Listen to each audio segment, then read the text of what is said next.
Hello and welcome back to the channel, Kelly Legends Media. Before I begin, I want to say thank you to all the subscribers. Really appreciate each and every one of you. Also, thank you for hitting those like buttons and for hyping the videos when you feel it's appropriate. Really appreciate that. Thank you.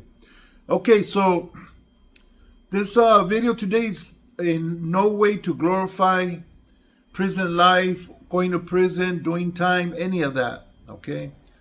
If anything, it should show just how dangerous prison could be. Even if you don't get in trouble with any of the cars, just on a personal level, okay? Now, this incident involves two people who were dating girls that were related to each other, okay? So they weren't related in any way, but the girls that they were seeing were cousins, or they may have been sisters. They were closely related, though. And I used to hang around with one of these guys. I'm going to call him V, okay? So me and V always kicked it together. We worked out together. Got loaded together. Just kicked it in my cell, chilling with, a couple of people in my cell, just bullshitting, drinking. And I wouldn't say he was a friend. He was an acquaintance. He was a homie, he was a camarada. And we pretty much were starting to have a friendly relationship with one another. And one day, we're coming back in from the yard, right? And this other dude, he was from Rockwood. He was sitting on the table, the one that's seen V's girlfriend's prima, or let's say prima, okay, for this story, because I'm not sure what the relationship was. But the dude from Rockwood that was seeing V's girlfriend's prima was sitting on the table in the day room, and he was drawing. He was sitting there by himself. And I caught V walking into the day room, coming from the yard. We kind of met up, and then we're walking, talking, and he tells me, hey, you know what? I got to do something. I got to take care of something. I go, what happened?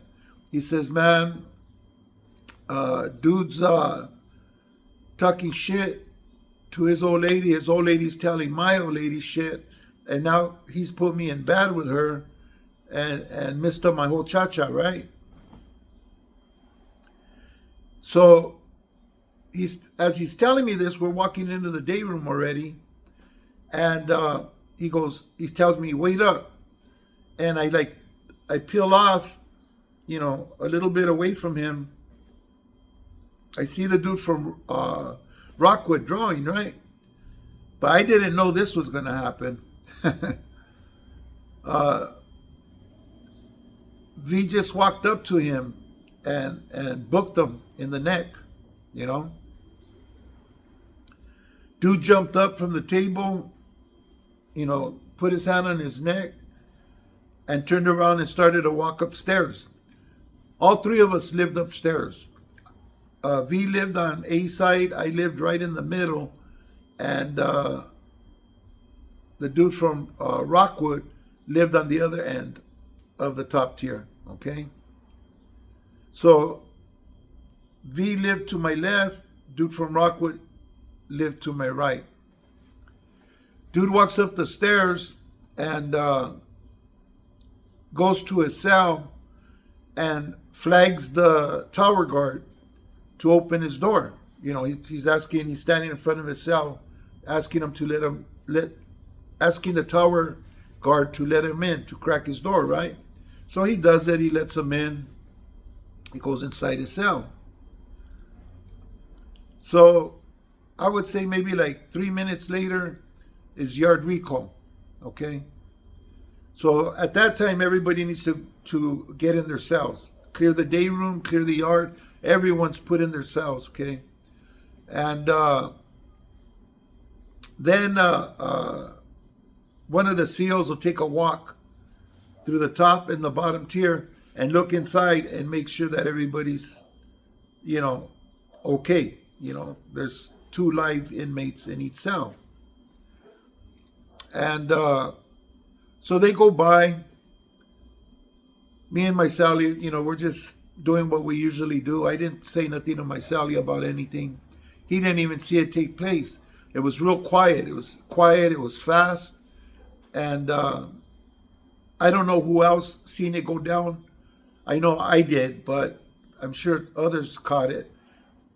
But not a lot of people. It just happened so fast. He just walked up on him and hit him a couple of times. Dude jumped out beyond his reach and held his neck, turned around and walked upstairs and ended up going to his cell, asking for a one-way. So the next time they're going to open the door is going to be dinner time, okay? And we all walk to dinner, okay? So the doors crack open, and I stand at my door,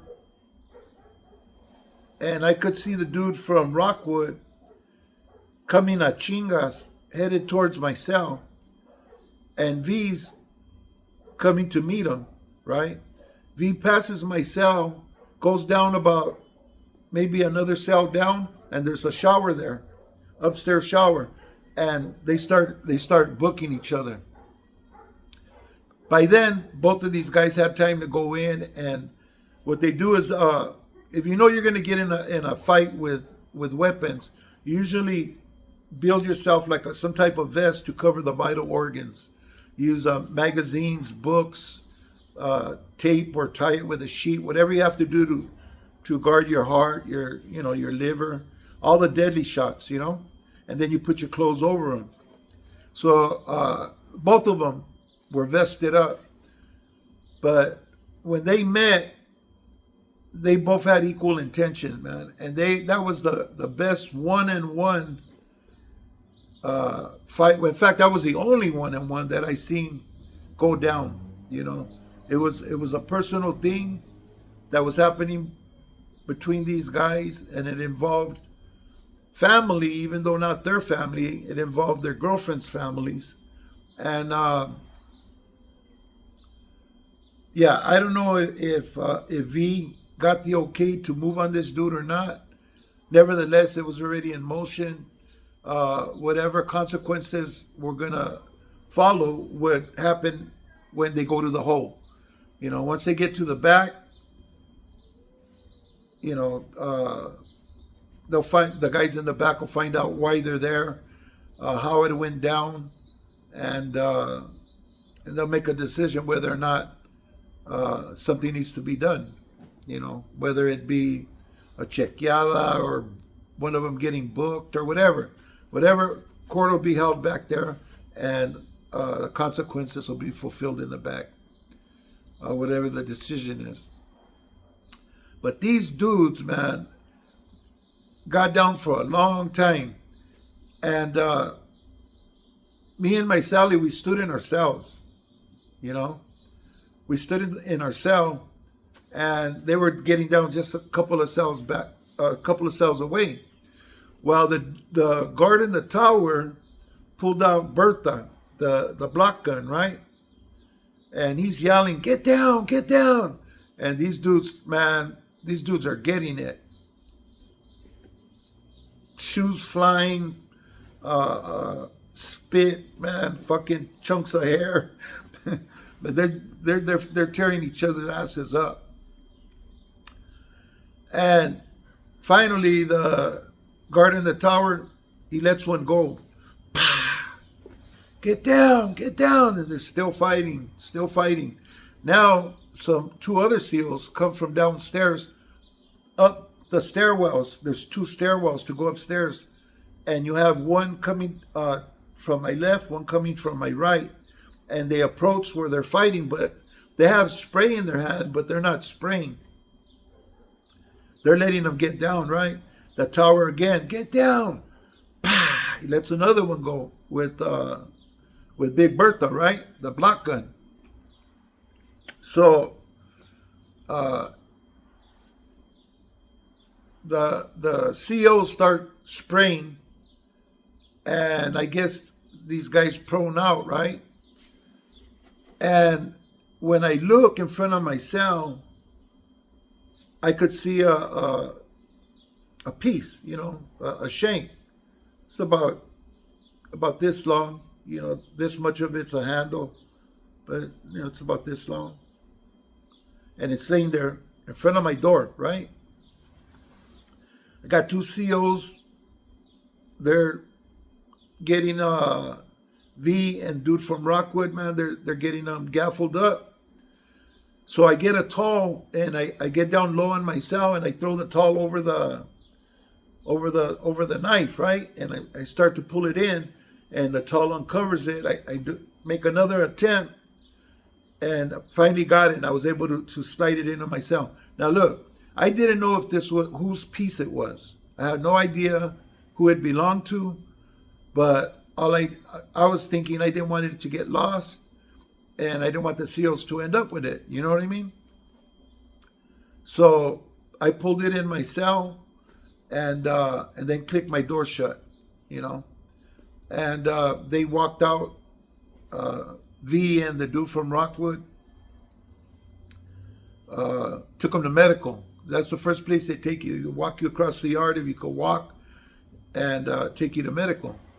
And if you don't need any serious medical attention, they'll go ahead and dress you out, shower you, get the spray off you, and take you to whatever holding cells they take you to, right?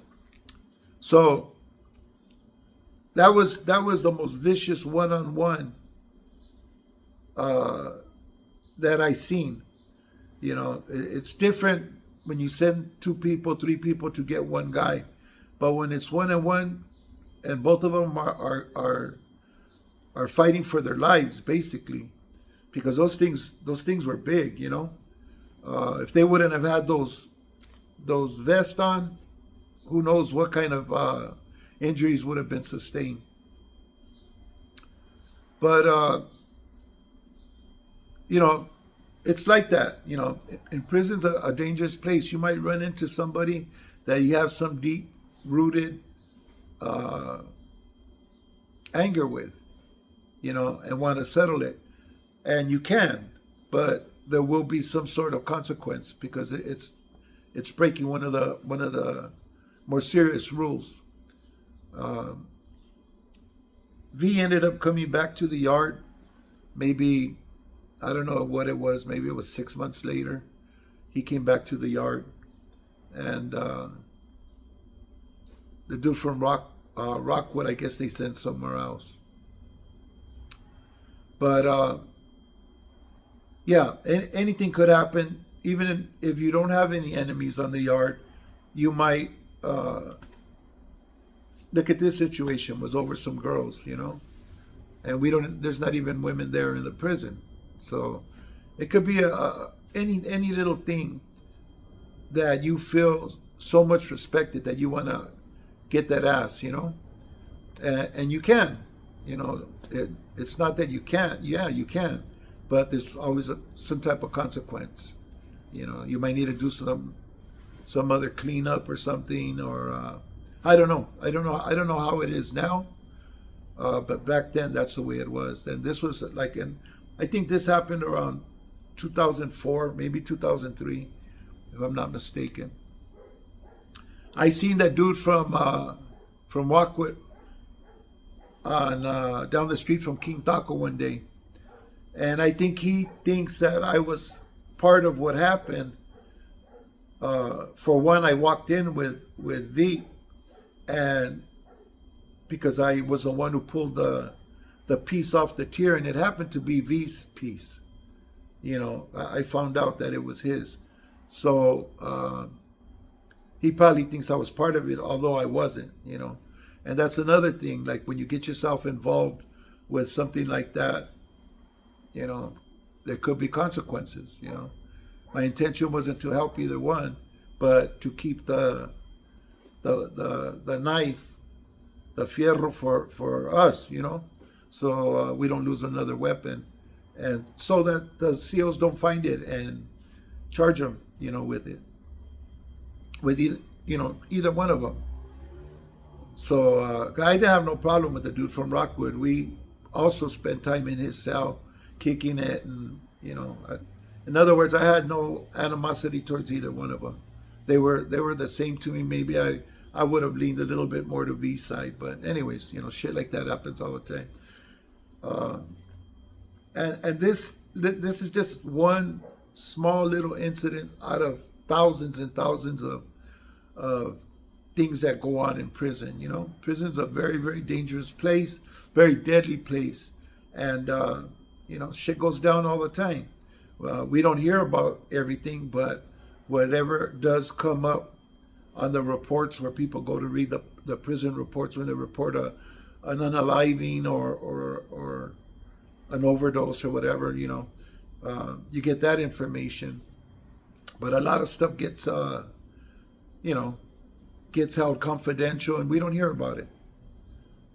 Stuff's happening every day on one yard or another in one single prison. You could hear when if you're on B yard, you could hear when A yard goes down or when C yard goes down. If you're in D yard, you could hear C yard go down or B yard go down. There's always an alarm on another yard. Shit's always happening in prison. So be careful, people, with the things you do, the decisions you make. Stay safe. Most of all, stay free, people. Stay out from behind them walls, from behind them bars. And if anything, I hope that someone takes that away from this story. It's not just a story of some good chingazos, shots fired and sprayed and weapons and the whole bit, but the simple fact that when you go to prison, you're subjected to all of that, and we have so much to enjoy out here. Stay safe, people. Stay free. Hope to see you on the next video. Gracias.